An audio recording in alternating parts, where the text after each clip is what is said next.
That night, the house was so quiet I could hear the refrigerator humming down the hall. The clock ticked in uneven breaths, and the wind outside brushed the window like fingertips searching for warmth. I remember thinking how strange it was, being surrounded by everything I'd built, yet feeling like a stranger inside my own life. My husband, David, was away again for work. He'd left before dawn the previous day, after another argument that ended in silence. We used to fight about small things, bills, meals, time. But now, we didn't fight at all.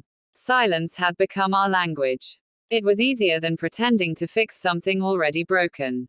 Ethan, our son, had turned 18 that spring. I still pictured him as the boy who'd once slept with a nightlight, terrified of storms. But he wasn't a child anymore. He barely spoke lately, his eyes always elsewhere, lost in screens, thoughts, or maybe his own worries. Still, he was kind. Thoughtful in quiet ways. He'd bring me tea without being asked. He'd ask if I'd eaten when David forgot. It's embarrassing to admit, but those small gestures became my lifeline. The house felt cold when David was gone, and Ethan's presence filled that emptiness, not as a husband would, but as someone who still noticed me. That night, I went to bed later than usual, after scrolling endlessly through my phone, hoping for distraction.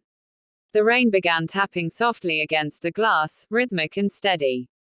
I drifted toward sleep, heavy but restless, when I heard the faint creak of my door. At first, I thought it was the wind.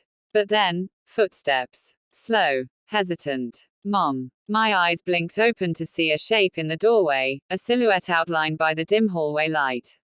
Ethan. What is it? I whispered. He hesitated before stepping closer. His voice trembled. I couldn't sleep. Can I stay here for a bit? I smiled weakly, thinking he was joking, but his face was pale, his eyes unfocused. Something was wrong. Of course, I said softly, pulling back the blanket. He sat on the edge of the bed, shoulders hunched. The rain outside deepened, filling the silence between us. I could feel his exhaustion, like a shadow hanging over him. Neither of us spoke for a while. The clock ticked. The air felt heavy with something unspoken. And for the first time in months, I wasn't completely alone. Ethan kept his gaze fixed on the floor, his hands clenched in his lap. I could sense he was wrestling with something, a truth he didn't know how to release. What's wrong, sweetheart? I asked quietly. He hesitated before answering. I heard you and Dad last week. The fight. My breath caught. Oh, he went on, his voice tight. You said you were tired. That you felt like you didn't matter anymore. I didn't know you felt that way. A lump formed in my throat. I hadn't realized he'd been listening. I hadn't realized anyone cared. I'm fine, Ethan. Just grown-up stuff, I lied. He shook his head. You're not fine. I see it. You barely smile anymore. You sit here alone every night. And he's never here. His words cut deeper than I expected. I wanted to tell him he was wrong, that I was stronger than that, but I couldn't. Because he wasn't wrong. I just hate seeing you hurt, he said softly. I wish I could fix it. I wish I could make you happy again. He looked up then, and for a second, I saw a mixture of pain and tenderness in his eyes that made my chest tighten. Ethan. I began, unsure how to answer. He leaned forward, his voice trembling. I know I'm not supposed to say this, but you deserve someone who looks at you the way you look at him, or used to. You deserve to feel loved. The room felt smaller suddenly, like the walls were pressing in. I didn't know what to say. My instinct was to comfort him, to remind him I was his mother, that everything would be fine. But the words got lost somewhere between guilt and gratitude. I reached out and took his hand, just to reassure him. His fingers were cold, trembling slightly. The gesture should have been innocent, but it lingered longer than it should have. For a moment, neither of us moved. The rain softened to a whisper outside, and I could hear his breathing, quick, uneven. I'm sorry, he whispered. I didn't mean to make this weird. It's okay, I said, squeezing his hand gently. You didn't. But even as I spoke, I felt something shift, not between us, but within me. Something dangerous, unspoken, fragile. We stayed like that for a while, two people who loved each other in the wrong way at the wrong time. When he finally stood to leave, I could feel his hesitation in the air. He glanced back once before closing the door. And I sat there, hands still warm from his touch, wondering what line we had just crossed, and whether we could ever go back. Section 3. The Night of Truth, approximately 500 words. Sleep didn't come easily after that. My thoughts twisted around themselves like vines in the dark. Every sound, every flicker of light through the curtains felt heavier than it should. Sometime past midnight, I drifted into a half-dream. I thought I heard footsteps again, faint, cautious. Then the soft creak of the door. Mom. His voice again, small, uncertain. I turned over, heart pounding. What is it, Ethan? He stepped closer. I couldn't sleep. I wanted to tell him to go back to bed, but the words caught. He looked lost, the same look he had as a little boy afraid of thunder. My heart softened before my mind could stop it. Come here, I said. He sat down beside me. The room was dark except for the faint glow of the streetlight. The quiet wrapped around us, heavy and fragile. He spoke after a long pause. I know I shouldn't have said what I said earlier. I hate seeing you so lonely. I sighed. You don't have to worry about me, Ethan. But I do, he said quickly. Because you always worry about everyone else, and no one worries about you. The words landed deep. For a moment, I couldn't breathe. He reached for my hand again, hesitant but deliberate. I should have pulled away, but I didn't.